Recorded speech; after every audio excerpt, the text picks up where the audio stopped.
Chapitre 19. Et toi, prononce une complainte sur les princes d'Israël, et dis: Qu'était-ce que ta mère?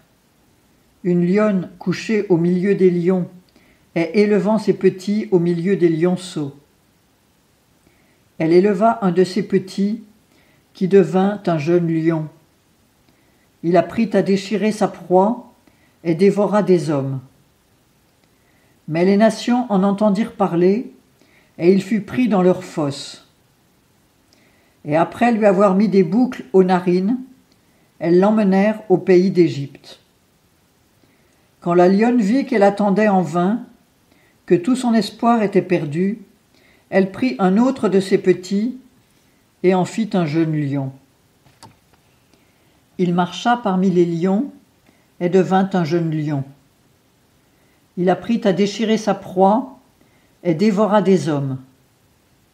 Il désolait leurs palais et détruisait leurs villes. Le pays, avec tout ce qu'il contient, fut frappé de stupeur à l'ouïe de son rugissement.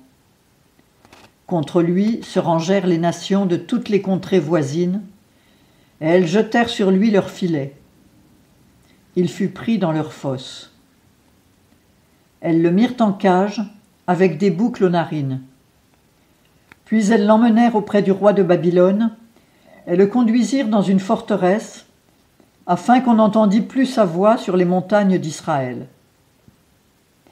Ta mère était, comme toi, semblable à une vigne plantée près des eaux.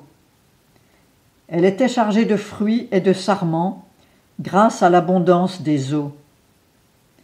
Elle avait de vigoureux rameaux pour des sceptres de souverains. Par son élévation, elle atteignait jusqu'aux branches touffues.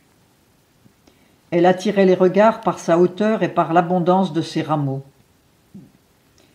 Mais elle fut arrachée avec fureur et jetée par terre. Le vent d'Orient a desséché son fruit. Ses rameaux vigoureux ont été brisés et desséchés.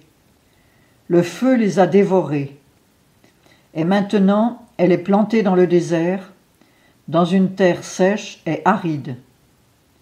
Le feu est sorti d'un rameau de ses branches et a consumé son fruit, et elle n'a plus de rameau vigoureux pour un sceptre de roi.